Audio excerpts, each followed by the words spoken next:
kehadiran-Mu, untuk kelembutan-Mu, untuk kemurahan-Mu, untuk kebaikan-Mu, untuk semua yang Kau kerjakan dalam hidup kami. Kami bersyukur Tuhan, Kau Raja, Kau Bapa, Kau Tuhan yang mengenal kami. Kami mau terus rindu mengenal Engkau secara pribadi Tuhan. Mari terjemahkan isi hati-Mu, sehingga kami mengerti kebaikan-kebaikan-Mu dalam hidup kami tidak tergantung dari kebaikan kami. Kesetiaan-Mu dalam hidup kami tidak bergantung dari kesetiaan kami. Dan berkat-berkat-Mu yang limpah dalam hidup kami, yang mengalir terus-menerus dalam hidup kami, tidak tergantung dari pemberian kami. Sehingga kami tahu, Kau Bapa yang tidak terbatas, tidak terselami oleh akal pikiran kami. Terima kasih Yesus. Kami percaya Kau hadir di tengah kami. Kau menguatkan yang lemah, Kau menyembuhkan yang sakit, Kau sedang mengerjakan yang besar di tengah-tengah kami. Dalam nama Yesus katakan amin. Tepuk tangan sekali lagi buat Tuhan. Silakan duduk kembali saudara. Salam semuanya, salam. Halo, apa kabar saudara? Saudara, dalam beberapa bulan terakhir ini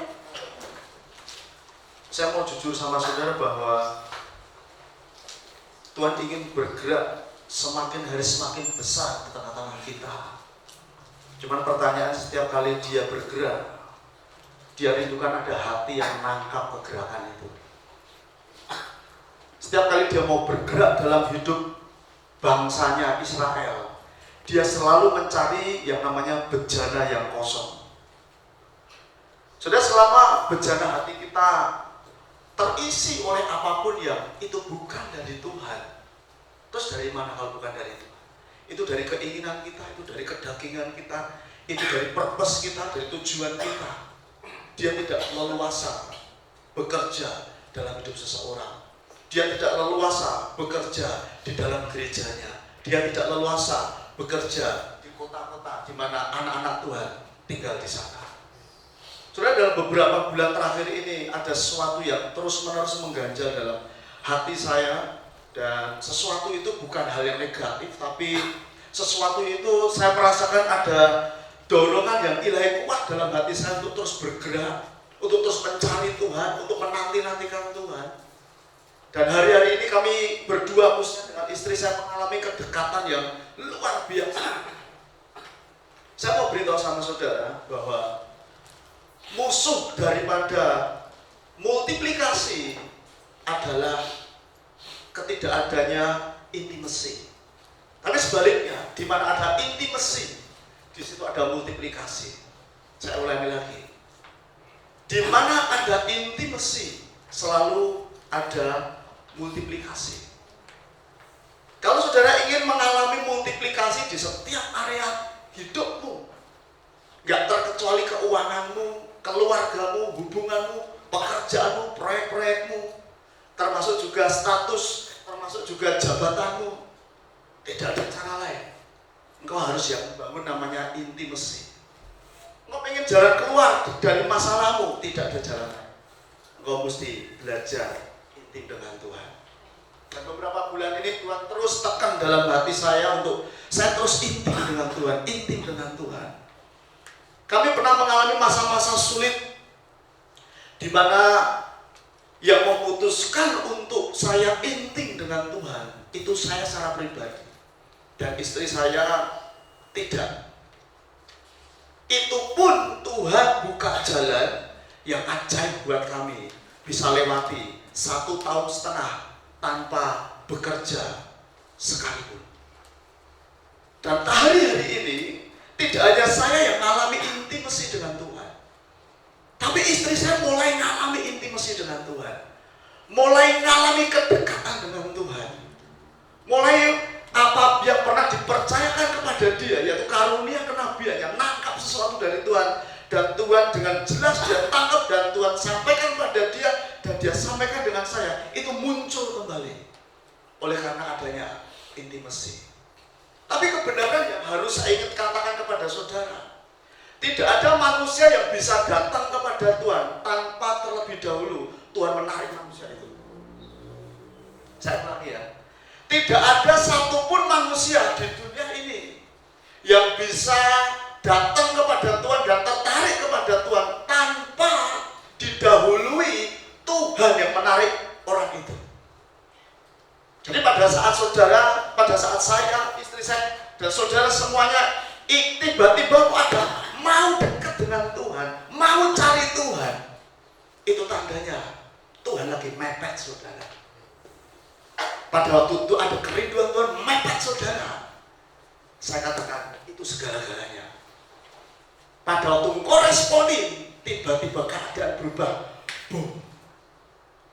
Tadi Bijaber katakan, apa yang tidak aku pernah pikirkan, minta dan doakan, Dia sediakan. Amin. Saudara, saya mau ketika saya merenungkan beberapa bulan yang terakhir ini dan Tuhan dorong saya terus untuk masuk dalam keintiman. Saya sekali lagi ketika Tuhan bicara sama saya secara pribadi, saya tidak pernah mau mempercayai situasi yang sedang saya alami.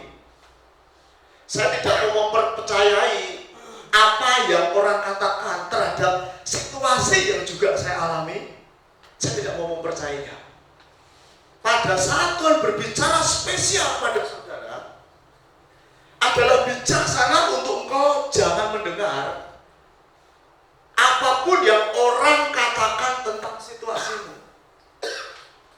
Karena itu akan memperpanjang apa yang Tuhan inginkan terjadi dalam hidupmu, itu tertahan di sana.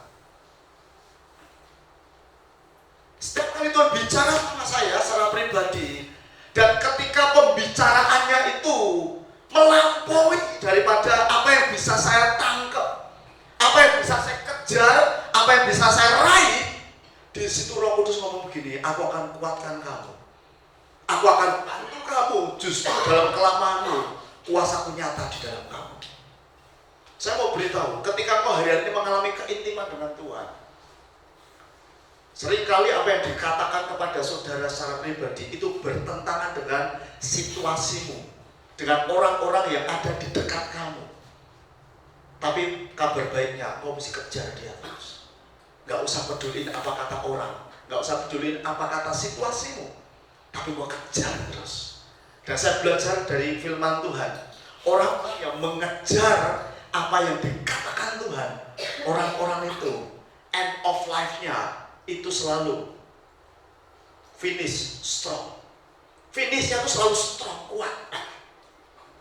Saya mau beritahu sama saudara, hari-hari ini Tuhan gerakkan saya untuk terus-menerus membaca kitab Esther, terus-menerus dari pasal 1 sampai pasal 9, terus-menerus Tuhan suruh baca. Nak, pelajari nak, pelajari nak, pelajari nak.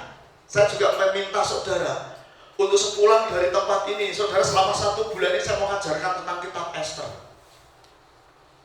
Kenapa? Saya tanya sama Tuhan, Tuhan kenapa?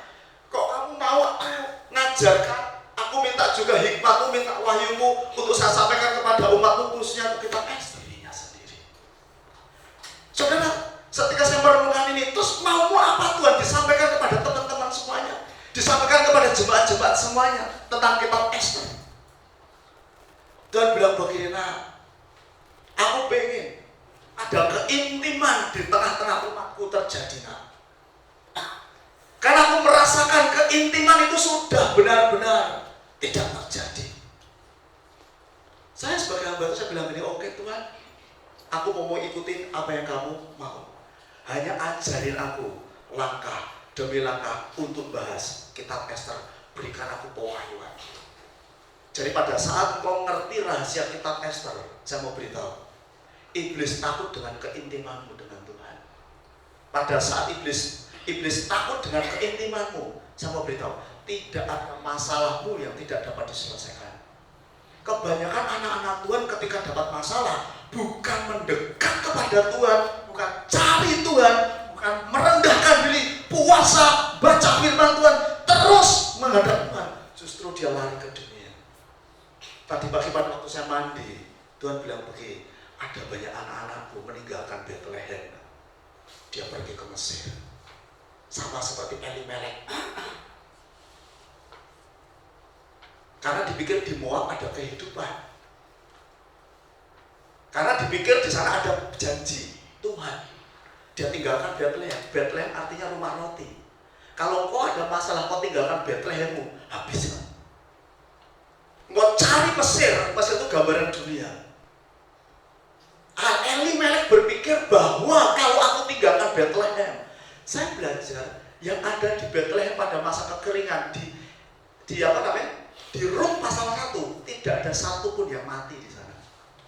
Justru yang meninggalkan Betlehem, Elimelek mati, putranya pertama mati, putra yang kedua mati. Jadi kalau kamu ada masalah, jangan tinggalkan Betlehem. Kalau nggak pengen ada kematian, bukan saudara langsung mati, enggak. Ada kebuntuan di mana-mana. Jangan tinggalkan Betlehem kamu. Mungkin di Moab itu menjanjikan. Saya tahu Elimelek itu artinya son of the most high.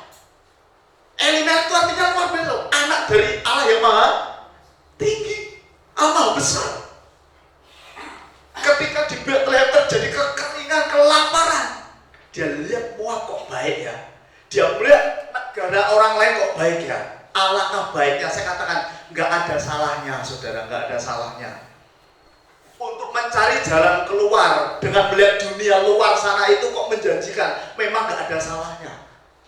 Tapi menjadi salah pada saat itu lepas dari tuntunan Tuhan. Tapi itu tuntunan dagingmu sendiri. Engkau lepas dari situ, engkau bisa dapat jalan keluar. Tapi ujungnya itu bisa menyengsarakan kita. Ujungnya bisa. Jangan tinggalkan Betlehem kamu. Meskipun keadaannya sulit, jangan tinggalkan hubunganmu. Jangan tinggalkan iman kamu. Jangan berpaling dari kasih karunia Tuhan. Berpaling dari kasih karunia Tuhan bukan membuat kau kehilangan keselamatan.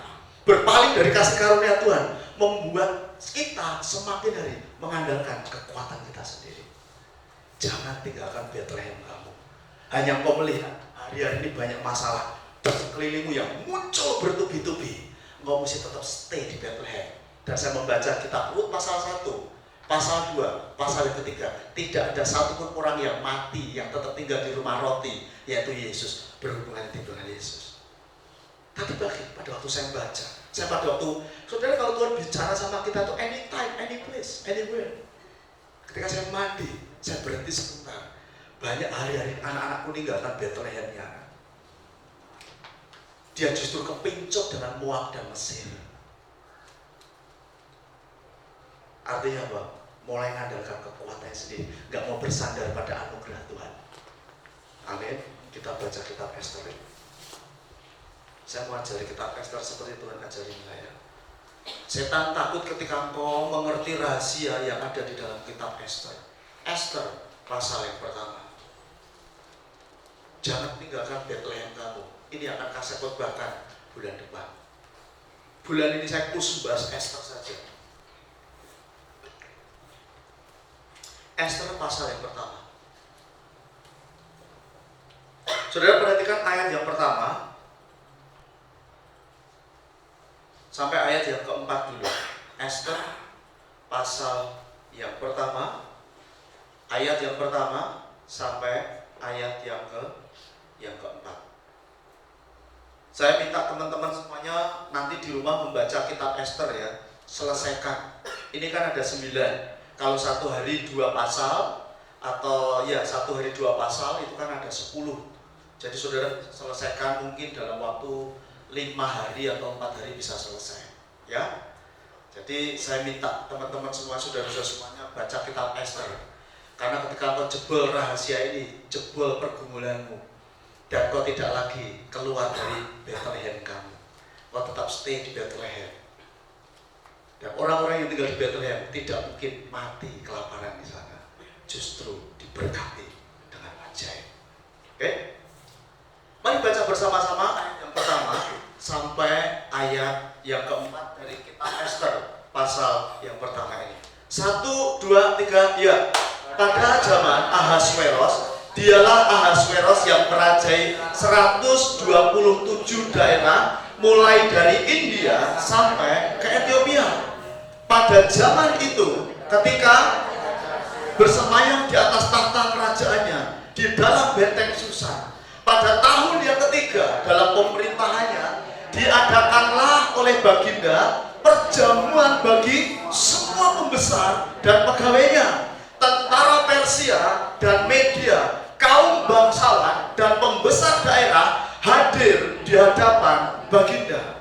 Di samping itu, Baginda memamerkan kekayaan kemuliaan kerajaannya dan keindahan kebesarannya yang berselana. Saudara, kalau cukup satu pasalnya akan saya bahas, kalau nggak cukup tetap tak lanjutkan minggu kedua. Tapi saya belajar minggu kedua, nanti kita mau belajar tentang kitab Ester pasal yang kedua. Pada waktu saya renungkan pasal yang pertama ini, saudara, saya mendapatkan sebuah judul bahwa ada musuh keintiman. Ketika engkau pengen intim dengan Tuhan, itu selalu ada musuh yang menahan untuk engkau bisa intim dengan Tuhan. Tapi pada saat engkau ngerti musuhmu, engkau akan minta Roh Kudus untuk mengalahkan musuh kamu. Karena strategi dari Tuhan itu selalu berada beyond all things, ada di atas segalanya.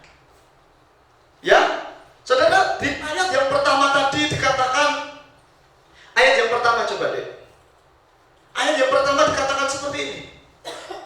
Pada zaman Ahasveros, dialah Ahasveros yang merajai 127 daerah mulai dari India sampai Eropa.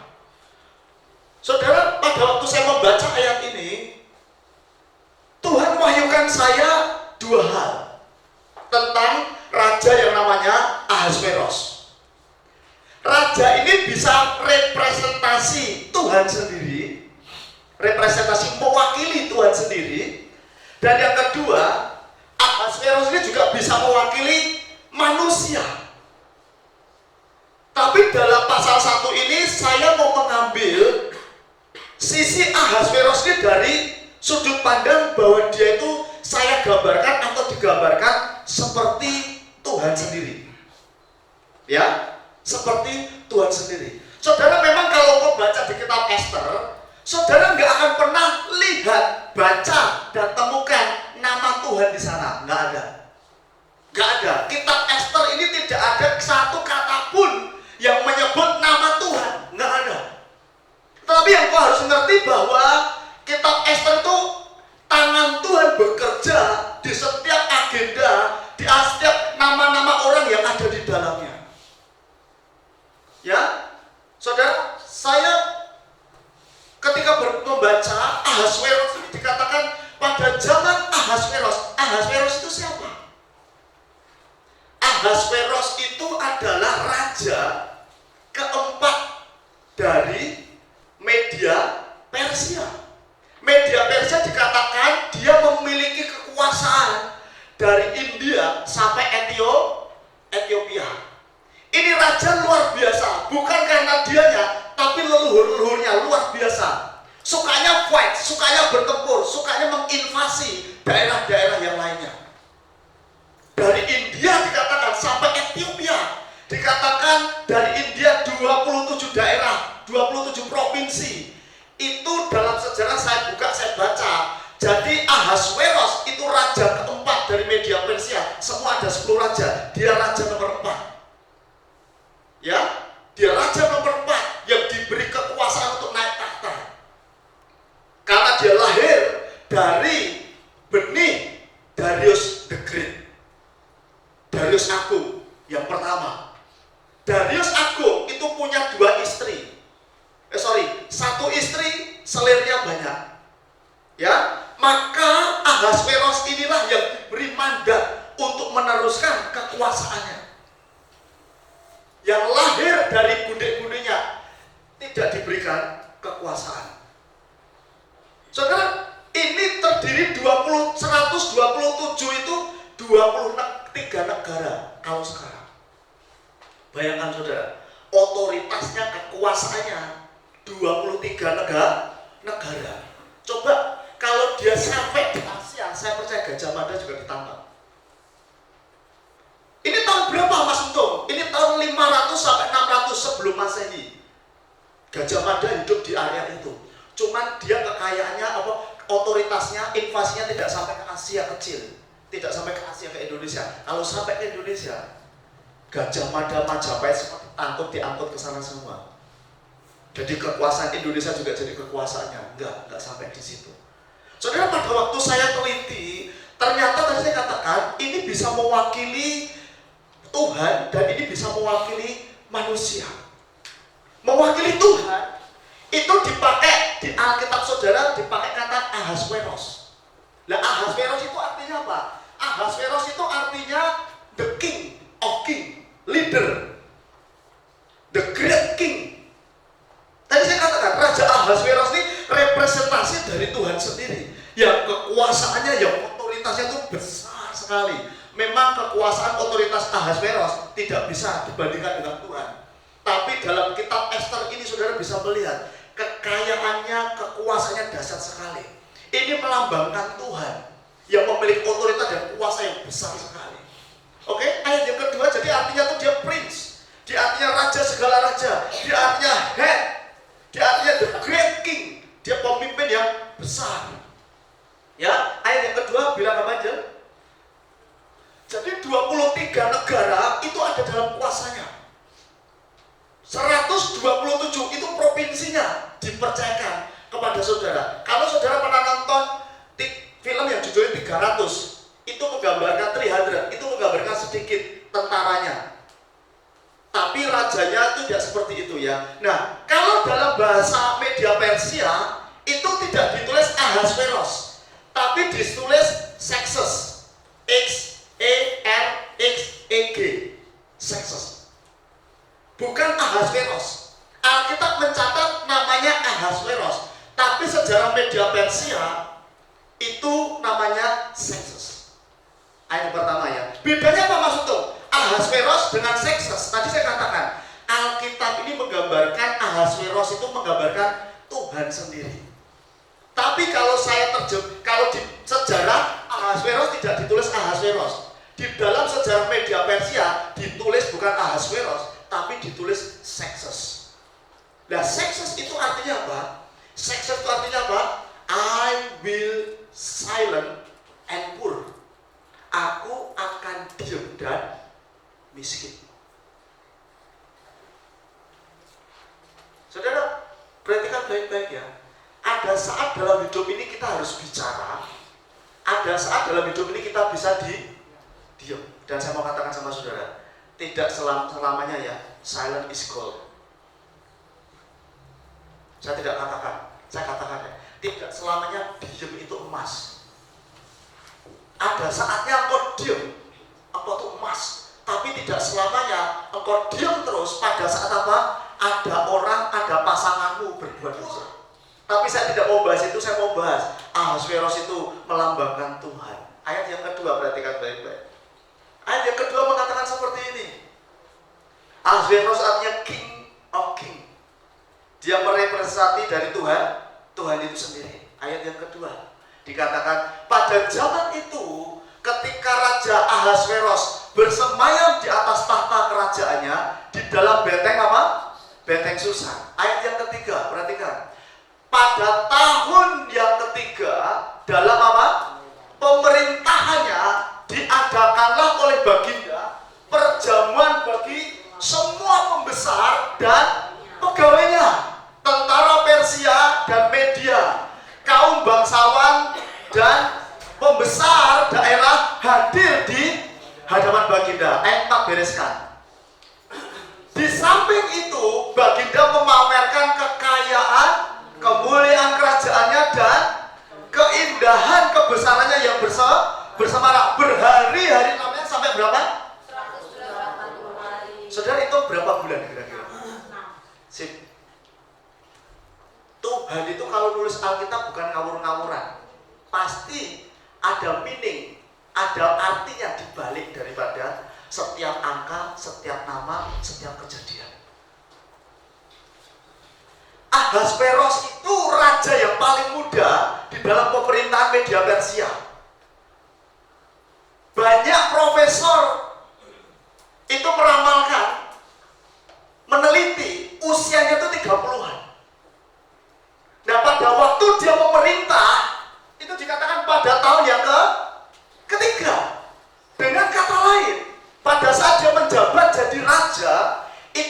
usianya 33. Yesus pada saat pertama mula pelayanannya umurnya berapa? Ya, bayangin 30 dia masuk pelayanannya. Ahasveros diangkat di usia 30. 3,5 tahun mulai dia mengadakan perjamuan. Dikumpulkan semua pembesarnya. Yesus pada waktu umur 30 dia mulai masuk ke dalam pelayanannya. Dan selama 3,5 tahun dia bereskan pelayanannya, langsung mendunia. Ahasveros ketika tepat di umur 33 tahun dia kumpulkan semua pembesar-pembesar seluruh media Persia selama berapa? 6 bulan. Ingat, 6 bulan. Tadi kalau ditulis 100 berapa? 80 hari. Tak ringkas jadi 6 bulan. Saya kadang-kadang tanya sama Tuhan, ini perayaan selama 6 bulan. Ini kalau nggak raja kaya raya nggak bisa. Setuju? Setuju ya? Saya tanya sama Tuhan kok sampai 6 bulan gimana? Tuhan kadang-kadang tuh guyon. Coba, dulu kan belum ada seperti Raja Salman naik pesawatnya. Ya toh? 6 bulan dari India sampai Ethiopia datang loh. Wajar kalau sampai 6 bulan. Saya tanya kok sampai 6 bulan sih Tuhan? Loh wajar tuh, dulu belum ada pesawat kok. Jalan pakai unta lari paling kecepatan 60 km per jam toh. Lari, kan nggak mungkin lari terus. Ingat kata 6. Nanti karena ada hubungannya itu dengan ayat-ayat selanjutnya. 6 bulan raja pestain semuanya, diundang pesta semuanya. Pembesarnya diundang pesta semuanya. Sejarah mencatat pada waktu dia dikalahkan oleh Alexander the Great. Alexander the Great itu menemukan puluhan ribu ton emas di dalam kerajaannya. Jadi ini orang benar-benar kaya raya. Raja Salman nggak ada apa-apanya. Ini orang kaya raya di Alkitab nomor 2 setelah Salomo. Sampai sejarah catat puluhan ribu ton. Kalau saya jadi dia, jalan istana tak bikin emas. Ya, boleh dikatakan kalau batuknya emas semuanya.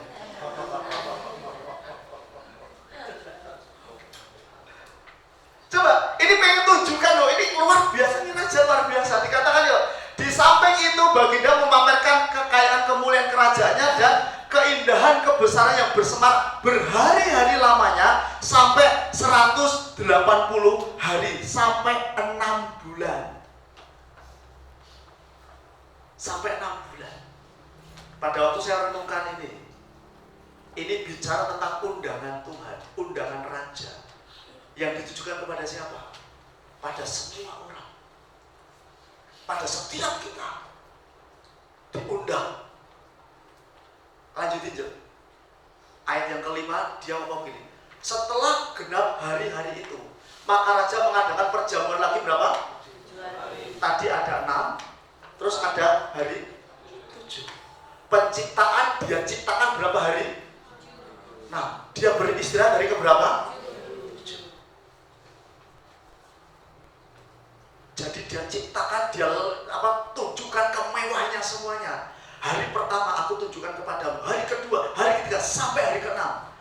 6 itu lambang daging, 6 itu lambang kerja, 6 itu bisa dikatakan lambang aktivitas terus. Tapi di hari yang ke-7 Tuhan tidak hanya undang semua pembesarnya sudah selama 6 bulan, hari yang ke-7 dia undang orang-orang dekatnya. Saya mau beritahu sama saudara, tadi di awal saya katakan jangan tinggalkan Bethlehem. Apapun keadaan, jangan tinggalkan Bethlehem kamu. Bethlehem juga bicara tentang hubunganmu dengan sesama anak-anak Tuhan. Jangan pernah tinggalkan. Ya, kalau ada pekerjaan, kalau ada apapun yang membuat kadang-kadang kita bisa meninggalkan Bethlehem, kamu harus bijaksana berdoa sama Tuhan. Jangan ulangi lagi. Kalau ada sesuatu pekerjaan apapun itu yang membuat kita bisa kehilangan Bethlehem kita, Engkau harus dengan bijaksana tanya sama Tuhan. Tanya sama Tuhan. Karena Dia yang punya segala-galanya. Dia yang bisa supply, Dia sediakan apapun yang kau punya, asal kau menerima undangannya. Angka ke-7 itu lambang perhentian Tuhan. Pada hari yang ke-7 Dia undang semua orang-orang dekatnya semuanya. Diundang semua datang. Selama 7 hari Dia berada di dalam kerajaannya. Mungkin sidang-sidangnya kasak-kusuk tanya, ini raja selama 6 bulan ngadakan pesta, ditambah 7 hari ngadakan pesta, di hari terakhir kok kartunya tidak ada. Saudara bisa pikirkan, ini saya nonton Esther dari The Book of Esther 1, The Book of Esther 2 sampai yang terakhir kemarin tak amati terus itu Tuhan bicara banyak. Ayat selanjutnya ya. Jadi angka 7 ini bicara angka perhentiannya Tuhan. Tuhan pengen undang semua anak-anaknya untuk masuk pestanya Tuhan. Dan pestanya Tuhan itu free. Maka ketika kau hari Minggu datang ke ibadah, itu sama seperti kau datang ke pestanya Tuhan. Pada waktu kau datang ke pestanya Tuhan, penting untuk kau mempersiapkan sikap hati yang benar. Pada saat kau mendatangi pestanya Tuhan, ada sesuatu yang Tuhan ingin sampaikan kepada saudara. Mungkin lewat firman, mungkin lewat puji-pujian. Adalah bijaksana engkau mempersiapkan dari rumah untuk kau menerima sesuatu dari firman Tuhan. Itu melatih sikap hati kita untuk benar di hadapan Tuhan. Haleluya. Ayat yang ke-5. Setelah genap hari-hari itu, yang dimaksud setelah genap hari-hari itu apa? Setelah masa perayaan 6 bulan. Maka raja mengadakan apa? Perjamuan lagi selama 7 hari lamanya bagi seluruh rakyatnya yang terdapat di dalam benteng Susan, daripada orang besar sampai kepada orang kecil, bertempat di pelataran yang ada di taman istana kerajaan. Saya terangkan sebentar, saya nggak bisa display ke sini. Nanti minggu depan saya akan terangkan detail karena saya buru-buru. Saudara, kalau saudara lihat geografi, kalau saudara lihat peta, itu benteng Susan itu adanya di Iran. Ya, nah Ahasveros itu adanya di Irak. Nangkep ya? Memang jauh, tapi itu satu kerajaan. Satu kerajaan. Kalau saudara lihat, harusnya saya tampilkan ya. Jadi jelas, itu untuk benteng Susan itu benteng di mana semua gundik-gundik yang ada di situ, semua ratunya juga ada di situ. Ya, yuk lanjutkan lagi. Ayat yang ke-6, saya akan bahas ya. Di situ tirai-mirai dan daripada kain lenan mori halus dan kain ungu tua yang terikat dengan tali lenan halus dan ungu muda bergantung pada tombol-tombol perak, tiang-tiang mamar putih sedang katil emas dan perak ditempatkan di atas lantai pualam mamar putih, giwang dan pelinggam. Kalau saudara bandingkan nanti di imamat, ini semua barang yang ada di dalam kemah suci.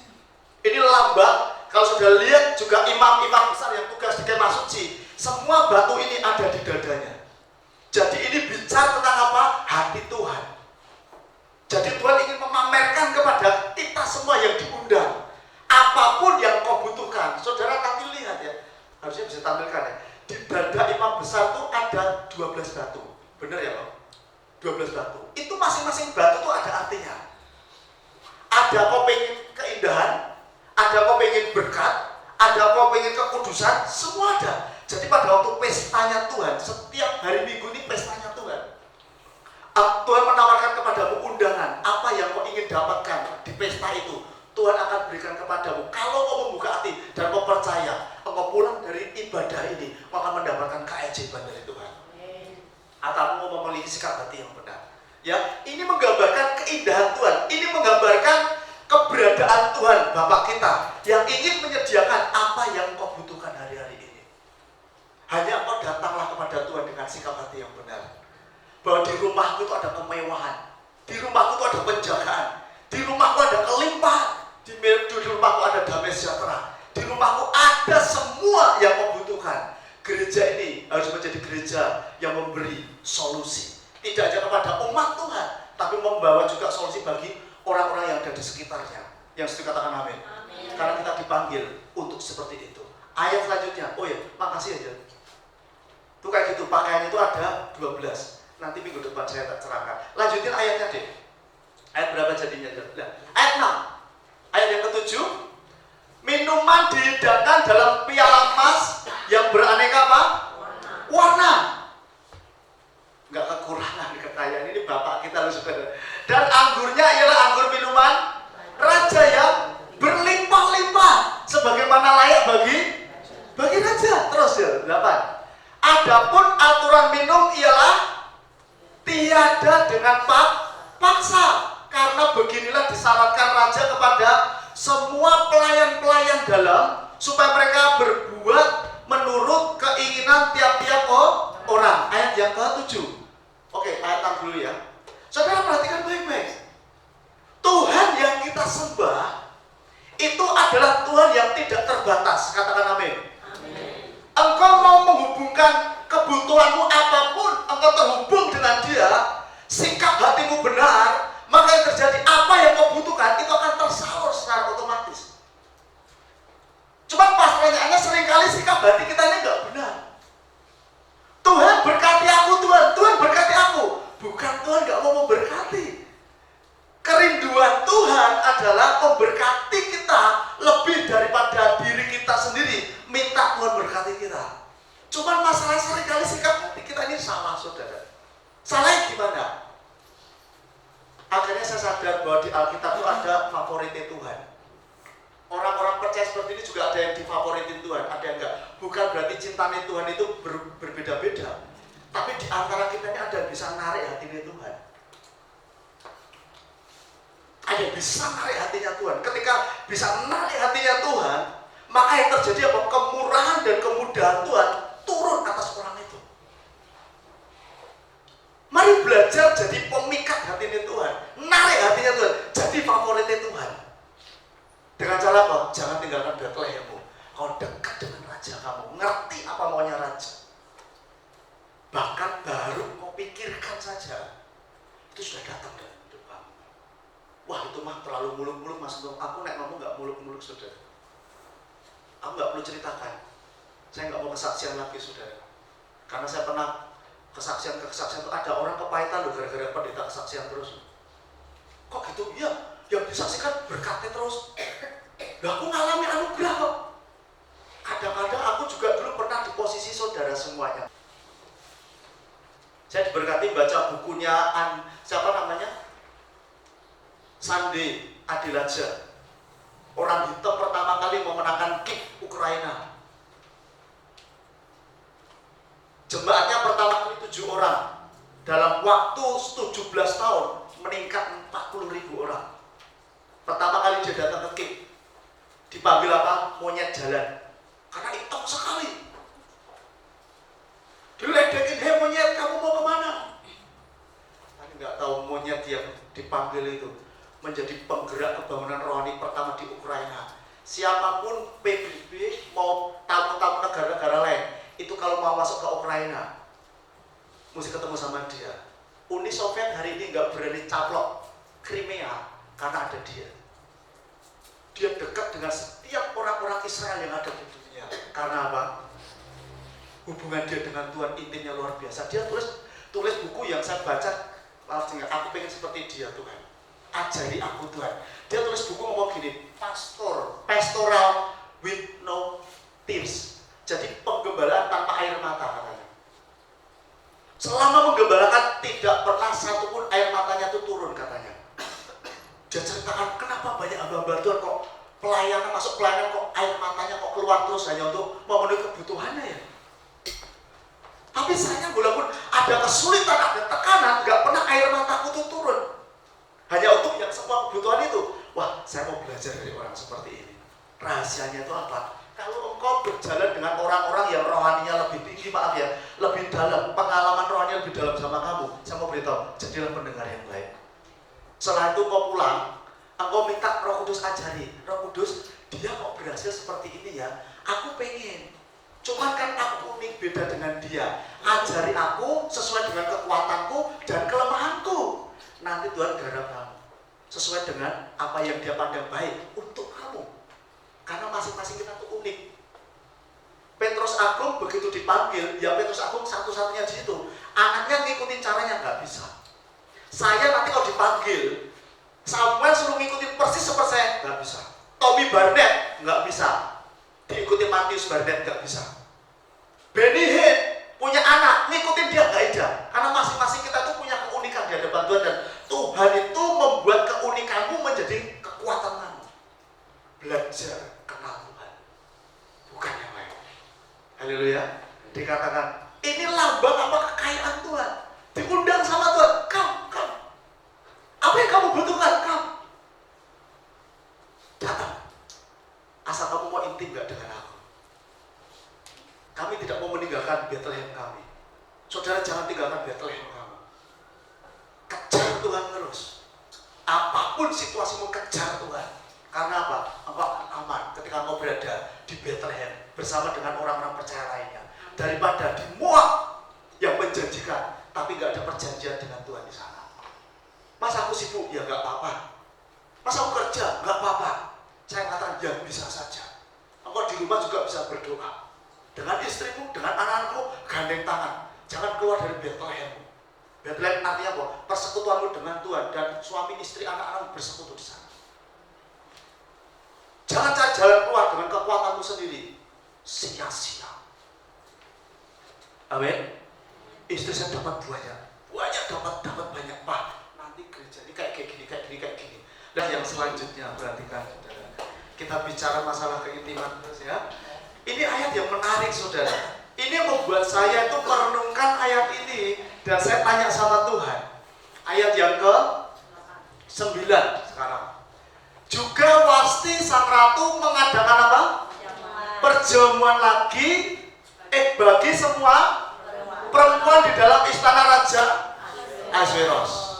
Berarti kan baik-baik. Ini core-nya, ini intinya saudara.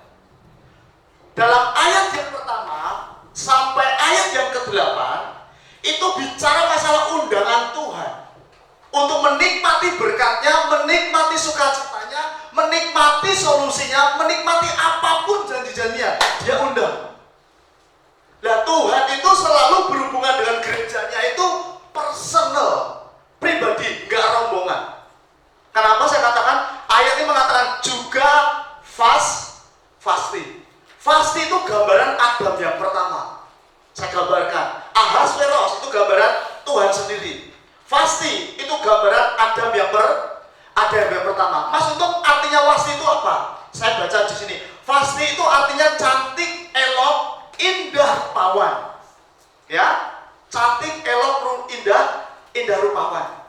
Tapi saya mau tunjukkan kepada saudara bahwa kecantikan yang dimiliki oleh Wasti ini di dalam ayat selanjutnya, ada ayat selanjutnya ya. Yuk coba. Pada hari yang ke-7 ketika Raja riang gembira hatinya karena minum anggur, bertitahlah Baginda kepada Mehuman. Stop sampai situ dulu. Saya bahas tentang Wasti. Wasti itu cantik, elok. Wasti itu bahasa media Persia. Tapi kecantikan bahasa Ibraninya itu adalah Yafa. Kalau wanita pengen cantik, kalau wanita pengen Yafa yang sejati, bukan yang dipoles itu luarnya, tapi yang dipoles sama dalamnya ini. Nah, kata Vasti bahasa Ibraninya, tadi Vasti itu bahasa media Persianya artinya elok, cantik. Nah, saya selidiki Vasti bahasa Ibrani itu artinya she who decor herself to be beautiful. Artinya apa maksudnya? Pasti itu gambaran kita gereja Tuhan. Mari berjalan dengan Tuhan apa adanya. Jangan coba dekor penampilan kita ini seolah-olah kita ini diperkenan Tuhan karena perbuatan penampilan kesetiaan kita. Pada waktu saya merenungkan ayat yang ke-9 tadi, coba deh. Ayat 9 tadi mengatakan seperti juga Wasti sang ratu mengadakan perjamuan bagi semua perempuan di dalam mana? Istana Raja Ahas. Perhatikan baik-baik ya. Saudara, saya tanyakan firman ini saya waktu baca ayat ini. Loh, 6 bulan raja mengadakan pesta besar.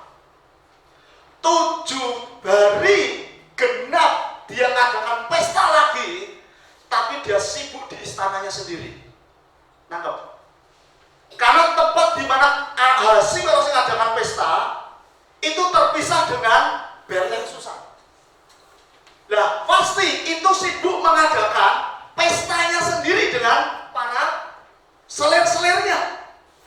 Disinilah saudara, ketika saya membayangkan ini, Tuhan ngomong begini.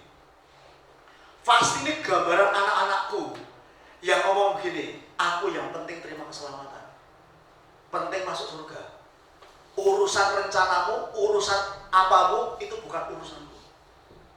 Pasti itu gambarkan orang-orang percaya yang kalau urusanmu ya urus ono dewe Tuhan, urusanku mau tak urusin sendiri. Bayangkan, raja sedang berpesta loh saudara, dia sibuk dengan sendirinya, dia sibuk dengan acaranya, dia sibuk dengan agendanya sendiri. Ini membuat hati raja itu geram. Nah, kata geram itu kata yang kecewanya luar biasa. Tapi sekali lagi, ini terjadi di perjanjian lama. Hari ini Tuhan gak pernah kecewa sama kamu. Hari ini Tuhan gak pernah marah sama kamu. Amin saudara. Karena kekecewaannya, kemarahannya, kedukaannya seluruhnya ditimpakan di tubuh Yesus. Nangkep sampai di sini. Tapi sekali lagi, Tuhan juga pribadi yang disebut Bapa. Sama seperti kita. Hanya mirip seperti kita. Kalau pribadi itu namanya bisa merasa sedih nggak saudara? Kalau lihat anak-anak saudara anak yang baik, dia nggak bisa, saudara sedih nggak? Saudara pengen intim sama dia nggak mau, saudara sedih nggak? Sedih. Pasti ini golongan orang-orang yang mencari kesenangannya sendiri lebih daripada kesenangannya Tuhan. Pasti ini golongan orang-orang percaya yang mengerjakan agendanya sendiri daripada terlibat dalam agendanya Tuhan. Mengapa bisa seperti itu? Karena pasti bergaul dengan para gunde. Jadi dia berbicara seperti gunde, dia berkata-kata seperti gunde, dia berpikir seperti gunde. Gunde itu siapa maksudnya? Gunde itu adalah selir raja yang ketika dia sudah bersetubuh sama dia angkat jadi selir. Semua kekayaannya, semua kebutuhannya dia cukupi. Asal ini kecukupan kebutuhan kau cukupi, that's it. Cukup. Aku gak perlu kamu. Yang penting kebutuhanku kamu beresin. Itu mentalitas orang percaya sebagai gunde. Dengan kata lain, saya mau beritahu sama saudara, keintiman kita dengan Tuhan itu sangat dipengaruhi dengan siapa kamu bergaul hari-hari ini. Nangkap ya? Kalau kau bergaul dengan orang-orang yang nggak intim dengan Tuhan, nular. Tapi kalau kau bergaul intim dengan Tuhan dan ketemu dengan orang yang intim dengan Tuhan, oh apimu nyala. Setiap dia ngomong tentang Tuhan, kamu nyamber ngomong tentang Tuhan. Halo? Kenapa kok keintiman maksudnya? Karena keintiman itu melahirkan segala sesuatu yang kau butuhkan. Nggak ada yang dilahirkan tanpa ada keintiman. Saudara dan saya lahir ada seperti ini, itu buah dari keintiman. Masalahmu apa, masalah kita apapun akan terselesai, akan mendapatkan solusi. Adanya keintiman. Pada waktu saya merenungkan ayat ini, Tuhan bicara, nah banyak anak-anakku, dia puas dengan jabatannya, dia puas dengan statusnya, yang penting aku udah Kristen, aku anak Tuhan, gereja ke gereja, nggak usah serius, nggak usah terlalu fanatik. Agendaku tetap kerjakan, agendaku nanti dulu kalau aku sempat. Saya mau menantang saudara hari-hari ini untuk minta sama Tuhan intim. Saudara, kemarin di kelas SMA 01 saya putar beberapa film. Film yang pertama, film yang menceritakan tentang Stefanus martir yang pertama. Stefanus itu intim dengan Yesus. Keintiman itu nular. Dari apa? Dari murid-muridnya Yesus yang terima Roh Kudus. Saya mau tanya, Stefanus punya kebutuhan nggak saudara? Makan, minum, pakaian, penghargaan. Ada kebutuhan nggak? Tapi dia memilih untuk menyerahkan dirinya mati dilemparin batu. Karena apa? Dia ketularan keintiman dari 11 rasul-rasulnya yang dipenuhi Roh Kudus. Gak berhenti itu Paulus.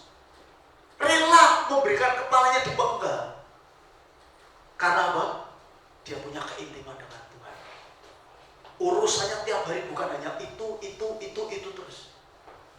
Iya, itu orang memberikan hidupnya seperti itu ya, kita Karena selama ini saya memikirkan utangku gimana, kebutuhanku gimana, kredit rumahku bagaimana, kuku jadi ceritanya tuh urus gua kuku terus. Padahal Tuhan ngomong, carilah dahulu kerajaanku, semuanya tak berikan kepada kamu. Halo, ini bicara tentang keintiman. Kekristenan itu intinya keintiman. Halo. Yang terakhir itu dimakan singa loh saudara. Sejarah mencatat setiap kali orang-orang Kristen yang dimasukkan di sirkus Maximus dimakan singa, satu orang dimakan singa. Itu orang-orang Romawi yang melihat iman mereka, keintiman mereka. 7 orang menceburkan diri menggantikan mereka. Sampai sejarah mencatat singa itu nggak lagi mau makan daging manusia, saking kenyangnya. Mereka tidak takut. Mereka sama dengan kita hari-hari ini, saudara. Saya berkata kepada kita semua, termasuk diri saya bukan mengatakan Tuhan ingin kita semua jadi martir. Ya, pergi ke sana di mana ISIS ada dan kita mati. Itu mati dengan cara yang sia-sia, saudara. Yang saya mau tekankan di sini, kekristenan sudah kehilangan fokusnya. Kekristenan doanya hanya diisi kebutuhanku Tuhan, kebutuhanku Tuhan, kebutuhanku Tuhan. Itu kita mentalitas gudeg, saudara. Ratu Wasti di Benteng susah. Diajak intim dengan dia nggak mau. Karena dengan siapa kamu bergaul, termasuk walaupun engkau tidak punya teman yang rohani, engkau bergaul, saya bergaul dengan diri saya sendiri. Saya tidak bergaul dengan Roh Kudus. Itu bisa menjadi seperti Wasti. Ingat ya, friend, dengan siapa kau bergaul akan menentukan kedalamanmu seperti apa, keintimanmu dengan siapa. Makanya saya sebagai hamba Tuhan pun juga milih-milih dengan hamba Tuhan siapa saya bergaul. Saya mau beritahu sama saudara, saudara dengan mitra bisnis saudara, dengan teman-teman saudara, hati-hati bergaul. Kalau itu menurunkan kematian rohanimu, kamu mesti belajar bijaksana, ambil jarak dengan dia. Akan bukan berarti milih-milih. Karena apa?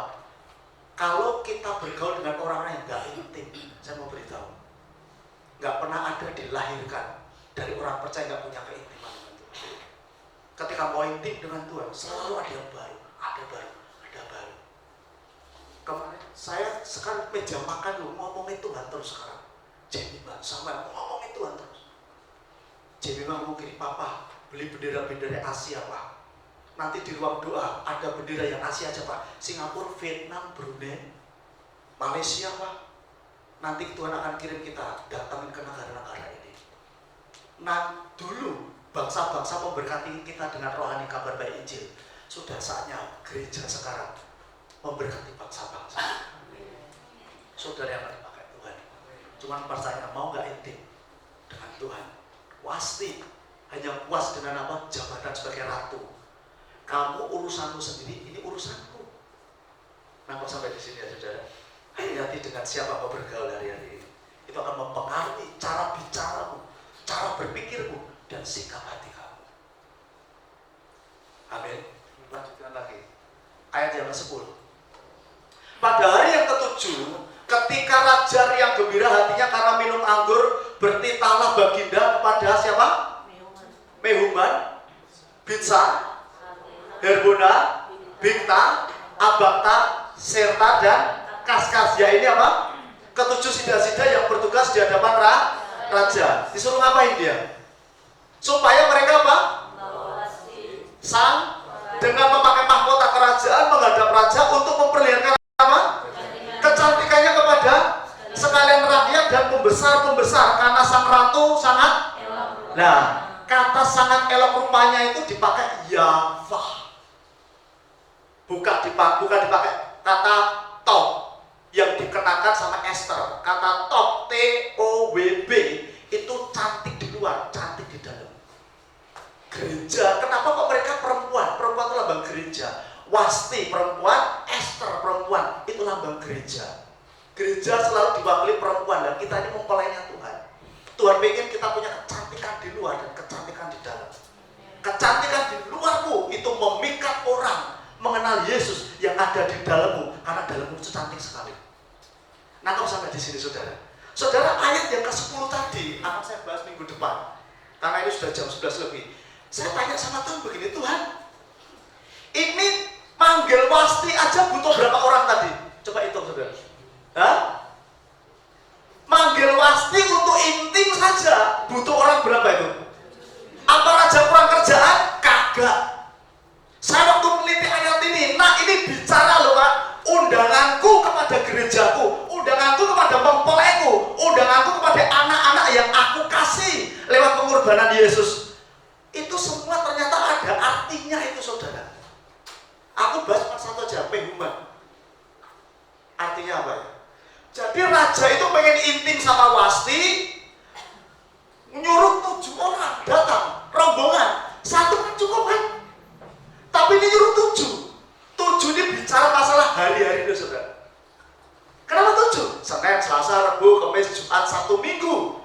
Kalau ada undangan Tuhan berupa mehuman. Mehuman itu bicara apa? Kalau tiba-tiba, saya baca dulu. Mehuman ada artinya bagus sekali saudara. Saya luar biasa diberkati ini. Mehuman. Mana mehuman? Mehuman itu artinya apa? Yang membuat gempar. Kegemparan. Saya tulis di sini. Kadangkala hidup kita ini diwarnai kegemparan. Saudara tahu gempar? Gempar bahasa, saya buka kamus bahasa Indonesia. Gempar itu satu situasi atau keadaan yang membuat atau menimbulkan kondisi hati kita ini risau, galau, cemas dan takut. Nah kalau hari-hari ini keadaan hatimu seperti itu artinya Tuhan sedang undang kamu untuk masuk ke intimannya. Halo? Mehuman sedang datang dalam hidupmu, diutus sang raja yang adalah Bapamu. Jadi kalau ada kerisauan, ada kekacauan, chaos dalam hatimu, masalah dengan berbagai masalah, itu artinya apa? Tuhan ingin mengundang kamu untuk masuk ke dalam damai sejahteranya. Jangan tolak mehuman. Jangan tolak mehuman, saudara. Ketika keadaan kacau, semua hatimu kacau, itu artinya apa? Tuhan undang kamu, karena kamu anakku, karena kamu mempelaiku. Gak akan gantikan hatimu yang kacau, chaos, takut, khawatir dengan damai sejahtera. Amin, saudara. Meski kadang-kala kita berada di tengah-tengah kumpulan orang banyak, tetapi anehnya pada saat yang sama kita bisa merasakan ketakutan, kesepian yang mencekam sekali. Saudara pernah berada di kumpulan orang banyak, hatimu tetap takut, sepi? Datang kepada Tuhan, datang kepada Bapa. Tuhan sediakan damai sejahtera. Amin. Saya akan bahas yang mehuman saja saudara. Raja kirim mehuman untuk datang kepada kamu. Kalau hari ini hatimu kacau, datang kepada Tuhan. Itu akan dipakai sebagai undangan sama Tuhan. Bukan Tuhan yang menciptakan kekacauan hatimu, tapi itu Tuhan pakai untuk kamu datang bangun keintiman. Disediakan damai sejahtera bagi kamu semuanya. Amin. Bagi berdiri bersama-sama.